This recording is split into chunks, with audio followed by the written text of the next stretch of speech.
نحمده ونصلي على رسوله الكريم اما بعد فاعوذ بالله من الشیطان الرجیم بسم اللہ الرحمن الرحیم رب اشرح لي صدری ويسر لي امری واحلل عقدۃ من لسانی یفقهوا قولی ربنا لا تؤاخذنا ان نسینا واخطانا۔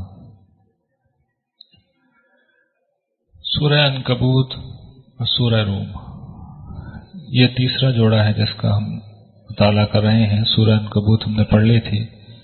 ان دونوں کا جو مشترکہ مضمون تھا وہ یہ کہ رسولوں پر ایمان لانے والوں کو کیا مسائل ہیں جو درپیش آ رہے ہیں، کیا ان کے معاملات ہیں، جس آزمائش میں وہ ہیں ان پہ استقامت کی تلقین ہے، انہیں بشارت ہے۔ نیز جو لوگ مسلمانوں پر ظلم و ستم کر رہے ہیں اور دعوت حق کا انکار کر رہے ہیں ان کو تنبیہات بھی ہیں اور بات سمجھانے کی کوشش بھی۔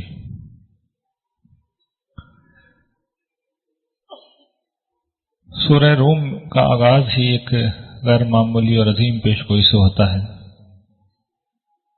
ارشاد باری تعالیٰ ہے، رومی قریب کی سرزمین میں مغلوب ہو گئے ہیں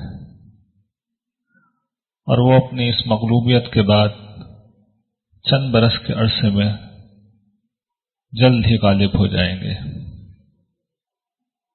یہ معاملہ پہلے بھی اللہ کے حکم سے ہوا، بعد میں بھی اللہ کے حکم سے ہوگا، اور یہ وہ دن ہوگا جب مسلمان بھی خوشیاں منا رہے ہوں گے اللہ کی اس مدد سے جو انہیں حاصل ہوگی۔ اللہ جس کی چاہتا ہے مدد کرتا ہے، وہ زبردست بھی ہے اور رحم کرنے والا بھی۔ یہ اللہ کا وعدہ ہے، وہ اپنے وعدے کے خلاف نہیں کرتا، مگر انسانوں کی اکثریت یہ بات نہیں جانتے۔ اس وقت رسول اللہ صلی اللہ علیہ وسلم نے اپنی دعوت کا آغاز کیا، مشرکین مکہ اور ایمان لانے والوں کے درمیان ایک جد و جہد شروع ہو گئی۔ ایک کشمکش تھی جو مکہ میں برپا تھی، ایک دوسری جد و جہد، ایک دوسری جنگ تھی جو پڑوس ہی میں عین اسی وقت شروع ہوئی تھی۔ سرزمین عرب کے پڑوس میں دنیا کی دو عظیم سپر پاورز موجود تھیں، ایک ساسانی سلطنت جس کا مرکز ایران تھا، اور عراق اور پورے سینٹرل ایشیا، اس پورے علاقے پہ اس کا اقتدار قائم تھا۔ بہت طاقتور حکومت تھی، اس کے حکمران کسرا کہلاتے تھے۔ دوسری رومی حکومت جس کے حکمران قیصر کہلاتے تھے، اور یہ سمجھیے کہ آپ کے جو شام ہے، مصر ہے، فلسطین ہے، اس کے علاوہ ترکی ہے، یورپ کا، مشرقی یورپ کا علاقہ ہے، ان سارے علاقوں پر اس کا اقتدار قائم تھا۔ دو عظیم سپر پاورز دنیا کی موجود تھیں۔ اس زمانے میں واقعہ یہ ہوا کہ 603 عیسوی میں جو خسرو پرویز تھا، فارسی سلطنت کا حکمران، اس نے روم پہ حملہ کر دیا۔ اس کی ایک تاریخی وجوہات ہیں، کچھ وہ میں بیان نہیں کر رہا، وقت زیادہ لگے گا، لیکن اس کا حملہ اتنا زوردار تھا کہ چند برس کے اندر 615 تک اس نے پورے ایشیائی مقبوضات سے رومی حکومت کو بے دخل کر کے اس کی کمر توڑ دی۔ بمشکل ایک اس کا دارالحکومت قسطنطنیہ تھا جو بچا تھا، جو ان کا مذہبی مرکز تھا، جیسے ہمارے لیے مکہ ہے، وہ اس وقت عیسائیوں کے لیے یروشلم تھا، تو یروشلم پہ بھی انہوں نے قبضہ کر لیا، عیسائیوں کو بے دردی سے قتل کیا، ان کی سلیب جس پہ ان کا خیال یہ تھا کہ ظاہر بات ہے ہم تو یہ چیز نہیں مانتے اور نہ یہ صحیح ہے، کہ حضرت عیسیٰ کو اس پہ سولی دی گئی، تو اس سلیب کو بھی وہ لے کے اپنے ہاں چلے گئے، اور یہ سمجھیے کہ رومی سلطنت کے اٹھنے کی، اس کے دوبارہ بیدار ہونے کی، زندہ ہونے کی کوئی گنجائش بچی نہیں تھی۔ مکہ میں بھی مسلمانوں پہ ظلم ہو رہا تھا۔ مسلمانوں نے اسی زمانے میں ہجرت کی، حبشہ میں ایک عیسائی حکمران نجاشی تھا، اس نے مسلمانوں کو پناہ دی۔ ویسے بھی وہ اہل کتاب تھے، تو مسلمانوں کی فطری ہمدردیاں عیسائیوں کے ساتھ تھیں، لیکن جو صورتحال تھی اس کی بنا پہ کفار مکہ بہت خوش تھے کہ دیکھو ہمارے ہم مشرب کے جو مجوسی ہیں آتش پرست ہیں، انہوں نے تمہارے بھائی بندوں کو ادھیڑ کے رکھ دیا ہے اور یہی اب ہم تمہارا بھی انجام کریں گے۔ اور واقعہ یہ ہے کہ گبن نے بھی لکھا ہے اپنے تاریخ میں کہ rise and fall of Roman empire کہ کوئی امکان ہی نہیں تھا کہ رومی سلطنت دوبارہ کھڑی ہو سکتی۔ 615 عیسوی میں جب اس کا زوال اور اس کی شکست آخری مقام پہ پہنچ گئی تھی تو اس وقت یہ الفاظ تھے جو نازل ہوئے، جو ہم نے پیچھے پڑھے ہیں کہ قریب کی زمین میں یعنی کہ شام و فلسطین میں رومی مغلوب ہو گئے ہیں اور اپنی اس مغلوبیت کے چند برس بعد وہ غالب آ جائیں گے۔ بضع سنین 9 برس کی مدت کے لیے زیادہ سے زیادہ استعمال ہوتا ہے، اور پہلے بھی اللہ ہی کے ہاتھ میں معاملہ تھا، آئندہ بھی اس کے ہاتھ میں ہوگا۔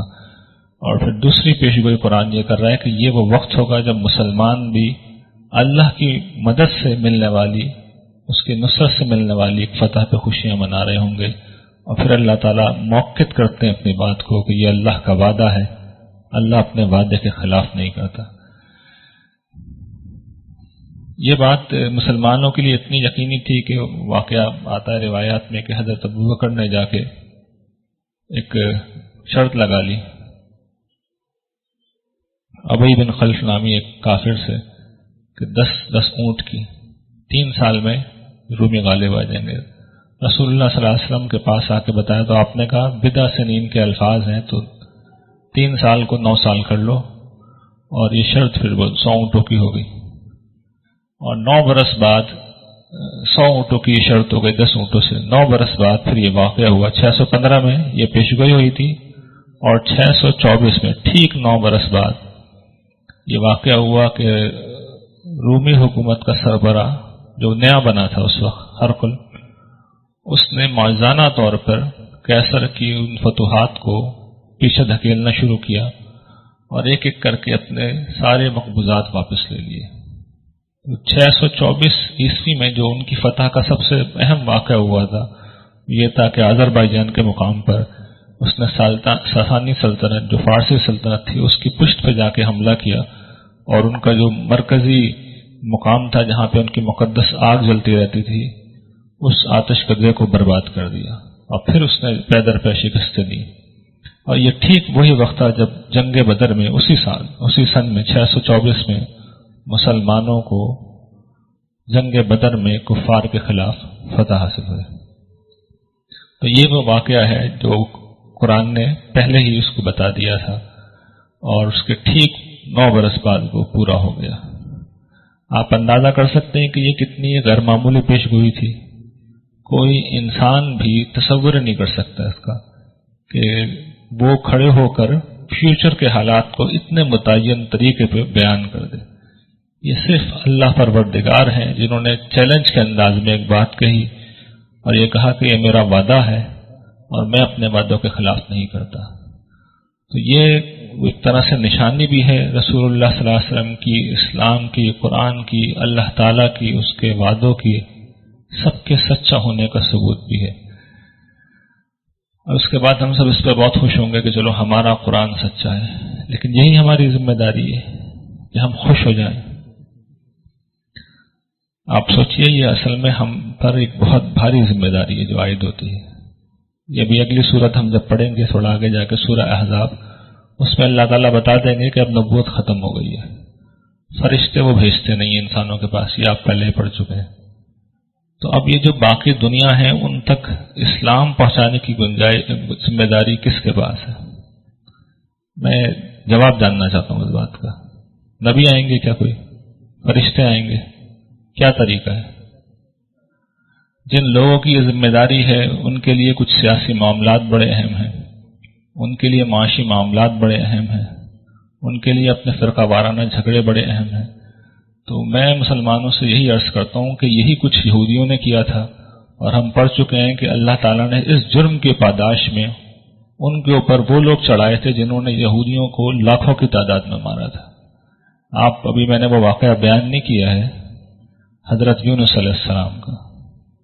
اللہ تعالیٰ جن لوگوں کو اس منصب پہ فائز کرتے ہیں ان سے اگر کوتاہی ہوتی ہے تو اس کی سزا بھی بہت سخت ہوتی ہے۔ یعنی یہ اس وقت اگر نبوت ختم ہو گئی اور ہم مانتے ہیں ختم ہو گئی ہے، تو پھر مسلمانوں کے علاوہ کسی اور کی ذمہ داری نہیں ہے۔ یہ جرم جب بنی اسرائیل نے کیا تھا اور ان کے نبیوں نے، میں عرض کر چکا ہوں پہلے بھی نشستوں میں کہ بہت سمجھایا تھا انہوں نے اپنے نبیوں کو مارنے پہ اتر آئے تھے، انہیں جیل بھیج دیا تھا، انہوں نے بہت سمجھایا تھا کہ یہ سیاسی جھگڑے مت کرو، اپنا ریلیشن سمجھو، تمہیں اگر کچھ کرنا ہے تو اپنے اخلاقی معاملات ٹھیک کرو، تم آخری درجے کی اخلاقی پستی میں ہو اور اس میں کھڑے ہو کہ تم بخت نصر کو چیلنج کر رہے ہو۔ انہوں نے جانتے ہیں اپنے نبی کے ساتھ کیا کیا، الٹا لٹکا دیا جیل کے اندر، اور آخر میں جو حشر ہوا ہے ان کا، یہی انہوں نے حضرت عیسیٰ کے ساتھ کیا تھا۔ حضرت عیسیٰ کے زمانے میں بھی یہی صورتحال تھا کہ رومی حکومت نے ان کے سارے علاقوں پہ قبضہ کر رکھا تھا۔ حضرت عیسیٰ نے کوئی سیاسی تحریک نہیں چلائی، آپ نے آ کے ان کو ان کے اخلاق پہ متنبہ کیا، ان کے ایمان کی کمزوری کی اصلاح کرنی چاہیے۔ اس جرم میں وہ ان کے دشمن ہو گئے، اور ان کے الفاظ وہ قرآن میں ہم نقل کر چکے ہیں کہ انہوں نے بڑے فخر سے یہ بات کہی تھی کہ ہم نے عیسیٰ ابن مریم کو اپنے دانش میں صحیح لیکن سولی چڑھا دیا۔ تو یہ قوموں کا رویہ ہو جاتا ہے، لیکن اللہ تعالیٰ کا قانون غیر متبدل ہے، ہمیں یا تو توحید کے مشن کو اختیار کرنا ہوگا، خدا کی طرف سے لڑنا ہوگا، ورنہ دوسری صورت میں ہم خدا سے لڑ رہے ہوں گے، اور خدا سے لڑ کے کوئی نہیں جیت سکتا۔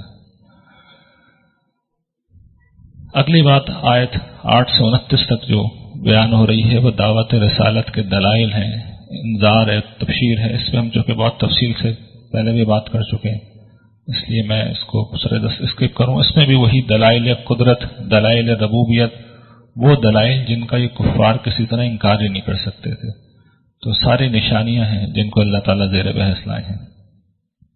پھر مسلمانوں کو، سورت کا اصل موضوع تو یہی ہے کہ مسلمانوں کو صبر کی تلقین، ان سے یہی کہا گیا ہے کہ تم اپنا رخ پھیر لو اللہ پروردگار کے اس دین کی طرف جو دین حنیف ہے۔ حنیف حضرت ابراہیم کی طرف نسبت ہے، مطلب اس کا ہوتا ہے یکسو ہو کے شرک کی ہر آلودگی سے بچتے ہوئے خالصتاً اللہ کے لیے اپنے آپ کو خاص کر دو، اور یہ دین فطرت بھی ہے۔ اور پھر کس طریقے سے اسی کی طرف رجوع کرتے ہوئے اس کا تقوی اختیار کرو، نماز قائم کرو، اور ان لوگوں میں سے مت ہو جاؤ جو مشرک ہیں، جنہوں نے اپنے دین کو ٹکڑے ٹکڑے کر ڈالا ہے، جو گروہ در گروہ ہو گئے ہیں، اور جس گروہ کے پاس جو ہے وہ اسے لے کے بہت خوش ہے۔ مجھے بتائیے اگر آج مسلمانوں کی حالت بیان کی جائے تو کیا اس کے علاوہ کوئی اور جملہ استعمال کیا جائے گا کہ یہ گروہ در گروہ ہو گئے ہیں اور جس گروہ کے پاس جو ہے وہ اسے لے کے بہت خوش ہے، اور اللہ تعالیٰ منع کر رہے ہیں ان لوگوں میں سے مت ہونا۔ پھر کچھ شرک پہ تنبیہ کی ہے جو کہ ذکر اس کا آ گیا تھا، پھر وہی موضوع آ گیا کہ قرابت دار کو اس کا حق دو، مسکین کو، مسافر کو، یہ ان لوگوں کے لیے بہتر ہے جو اللہ کی رضامندی کے طلبگار ہیں، یہی لوگ ہیں جو فلاح پانے والے ہیں۔ دیکھیے الفاظ کیا استعمال کیے ہیں، قرابت دار کو اس کا حق دو۔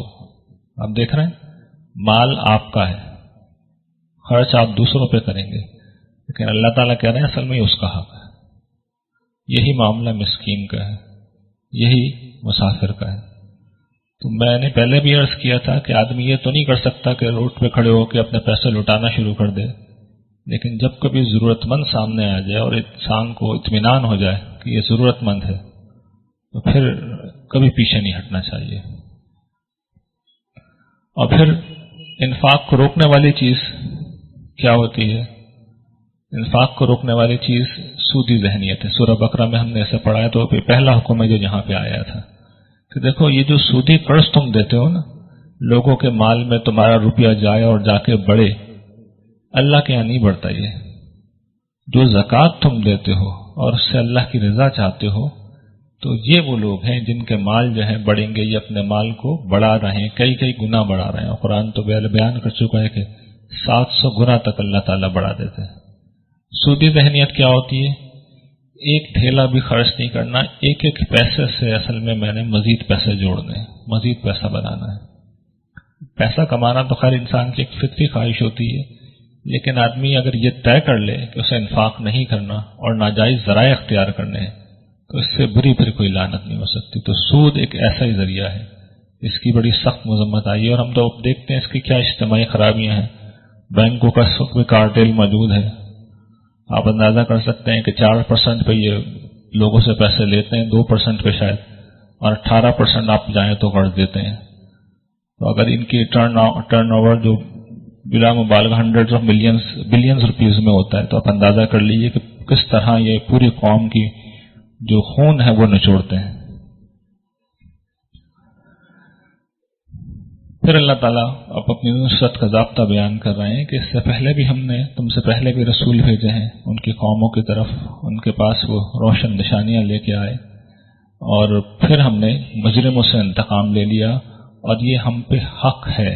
کس کی نصرت؟ مومنوں کی نصرت ہم پہ حق ہے، ہم پہ حق واجب ہے. یہ اللہ تعالیٰ کی طرف سے ایک بہت بڑی خوشخبری ہے اہل ایمان کے لیے کہ جو لوگ اس کی ریے لڑ رہے ہوتے ہیں، اس کے لیے جدوجہد کر رہے ہوتے ہیں، توحید کے لیے. اصل میں توحید کے لیے لڑنا، اپنے قومی جھگڑوں کے لیے لڑنا نہیں. اللہ کے نام پہ اپنے قوموں کے لیے، اپنے قومی جھگڑوں کے لیے لڑنا ایک جرم ہے. اس کی سزا بنی اسرائیل بھگت چکے ہیں. جب آدمی توحید کے لیے لڑ رہا ہوتا ہے اور اس وقت ہر شخص کو معلوم ہوتا ہے کہ اگر اس پہ ظلم بھی ہو رہا ہے تو اس کا سبب یہ ہے کہ اس نے کہا ہے کہ اللہ میرا رب ہے، تو پھر اللہ کہتے ہیں کہ اب ان کی مدد کرنا میرے لیے واجب ہے. اور پھر اللہ تعالیٰ سمجھا رہے ہیں کہ دیکھو اللہ ہی تو ہے نا جو ہوائیں بھیجتا ہے، بادلوں کو اٹھاتی ہیں، پھر وہ پھیلا دیتی ہیں، پھر تہ بتہ کرتی ہیں، پھر ان میں سے بارش نکلتی ہے، پھر اللہ اپنے بندوں میں سے جسے چاہتا ہے وہ بارش ان پہ نازل کرتا ہے. اور اس بارش کے ہونے سے پہلے وہ بالکل ہی مایوس تھے. تو اللہ کی رحمت تو ایسے آتی ہے کہ لوگ توقع بھی نہیں کر رہے ہوتے اور اچانک اس کی رحمت نمودار ہو جاتی ہے. تو ڈٹے رہو، جمے رہو، یہ ہے بات جو سمجھائی جا رہی ہے. اور آخری بات یہ کہی گئی ہے کہ صبر کرو، اللہ کا وعدہ سچا ہے. یہ پھر وہی بات جو کہی گئی تھی، اللہ کی مدد کا وعدہ سچا ہے. تو یہ لوگ جو مان نہیں رہے ہیں تمہیں ہلکا نہ پائیں، تمہیں بے وزن نہ پائیں، تمہیں تمہاری جگہ سے ہٹا نہ دیں. اگلا جوڑا سورہ لقمان سورہ سجدہ کا ہے، اور اس کا موضوع رسول کی دعوت ہے. یہ بیان کیا گیا ہے کہ دلائل پہ مبنی ہے اور صالحین کی روایت کے مطابق ہے. اس کو ماننے والے بہترین اجر کے اور منکرین دنیا اور آخرت میں سزا کے حقدار ہیں. سورہ لقمان، حضرت لقمان کے حوالے سے بہت سی چیزیں اس میں بیان ہوئی ہیں، اور یہی وہ چیز ہے جس کی طرف توجہ دلائی گئی ہے کہ یہ دعوت دلائل پہ بھی مبنی ہے اور صالحین کے تعلیمات کے مطابق بھی ہے. لیکن جو جھٹلا رہے ہیں وہ تکبر کی بنا پہ جھٹلا رہے ہیں. پہلے یہ بیان کیا گیا ہے کہ یہ کتاب ہے، آ گئی ہے، ہدایت اور رحمت تو ہے، لیکن کس کے لیے؟ جو نیکوکار ہیں، ہر شخص کے لیے نہیں. ان کا حال یہ ہے کہ ان پہ خدا کی آیتیں تلاوت کی جائیں اور وہ تکبر سے منہ پھیر کے چلے جائیں، گویا کہ انہوں نے سنا ہی نہیں، گویا کہ ان کے کانوں میں ڈانٹ لگی ہوئی ہے. تو ان کو اے نبی ایک دردناک عذاب کی خوشخبری سنا دو. جو لوگ ایمان لائے، جنہوں نے عمل صالح کیے، ان کے لیے نعمتوں بھری جنتیں ہیں، وہ اس میں ہمیشہ رہیں گے. اور یہ بھی ونس اگین اللہ تعالیٰ کہہ رہے ہیں اللہ کا وعدہ ہے سچا. تو میں پھر آپ سے پوچھ رہا ہوں، جب ہم نے رومی حکومت والا معاملہ دیکھ لیا، وہ پورا ہو گیا، سب نے دیکھ لیا، تاریخ نے ریکارڈ کر لیا، تو ایک وقت آئے گا اور اللہ تعالیٰ آپ سب کو، ہم سب کو جنت میں جمع کرے اور ہم یہ کہیں کہ پروردگار ہم نے یہ دیکھ لیا کہ تو نے جو وعدہ کیا تھا وہ تو نے پورا کر دیا. یہ ایمان ہونا چاہیے انسان کا، اس لیے کہ ہمارا رب زبردست بھی ہے اور حکمت والا بھی ہے. اور پھر وہ توحید کی نشانیاں ہیں کہ وہ تو سب کچھ ہے، ہر چیز کا خالق ہے. اور جن کو تم معبود کہتے ہو ذرا دکھاؤ تو صحیح کہ انہوں نے کیا چیز ہے جو تخلیق کی. یعنی قدرت اختیار جس کا ہے پرستش اسی کی ہونی چاہیے. جنہوں نے کچھ نہیں کیا وہ کسی عبادت کے مستحق نہیں ہے. آخر دعوانا الحمدللہ رب العالمین.